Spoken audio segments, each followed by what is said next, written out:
Friends, मैं P P Srivastava, an advocate, registered with bar council of Maharashtra and Goa. आपको आज बताएंगे तीसरा और चौथा वीडियो हेल्थ केयर पर। हेल्थ केयर लॉस, भाई हम हेल्थ केयर के बारे में ही जानते हैं कि डॉक्टर पास जाइए, दवा लीजिए और जाके खरीद करके खाइए और ठीक हो जाइए, या किसी क्लिनिक में जाइए, पट्टी कराइए, ठीक हो जाइए। तो ऐसा तो नहीं है कि कुछ उसमें कानून की ज़रूरत है। जब मैं इस पर इन्वेस्टिगेट किया, रिसर्च किया, 50 एक्ट मिला मुझे।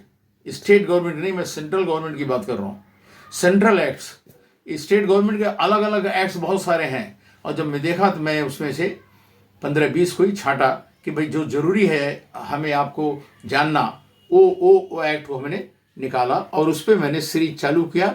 हेल्थ केयर लॉज 1, 2, 3, 4 इस तरह से मैं चालू किया हूँ और इस तरह से मैंने स्टार्ट किया। आज हम क्या बताने जा रहे हैं कि क्लिनिकल इस्टेब्लिशमेंट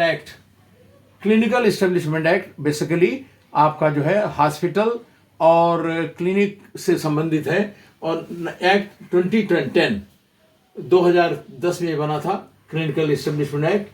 और उसके बाद में मैं और 2 एक्ट के बारे में बताऊंगा आपको।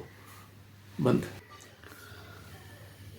इसलिए clinical act 2010, clinical act 2010, clinical act मतलब होता है जितने भी हॉस्पिटल्स हैं, जितने भी क्लिनिकल इस्टेब्लिशमेंट हैं, जितने भी दवा करने का जगह है, जितने भी डॉक्टर प्रैक्टिस करने की जगह है, वो सब को क्लिनिकल इस्टेब्लिशमेंट एक्ट 2010 के अंदर आपको मैंडेटरी होता है कि वो चीज़ें रजिस्टर किया जाए। रजिस्टर किया जाएगा, उसमें नेसेसरी इन्फॉर्मेशन रहेगा कि कौन हेल्थ प्रोफेशनल है, कौन डॉक्टर है, कौन कौन लोग हैं, कितने नर्सेज हैं, क्या है वहाँ, क्या क्या इंस्ट्रूमेंट है, क्या क्या मेडिकल इक्विपमेंट है, वो सब हिसाब किताब करके और भर करके और ये जो है रजिस्टर किया जाता है। और रजिस्टर करने के बाद में उसको जो है प्रैक्टिस करने का एथराइजेशन है। अभी इसका पर्पस, इस एक्ट का पर्पस एक और है। एक तो रजिस्ट्रेशन करने से सारा इन्फॉर्मेशन गवर्नमेंट के पास आ जाएगा, जिससे कि गवर्नमेंट उसके ऊपर कंट्रोल रहेगी, उसके ऊपर इंस्पेक्शन करेगा और कुछ खामियां रहेगी बताएगा और इम्प्लीमेंट कराएगा, और नहीं करने से पेनल्टी भी लगेगा।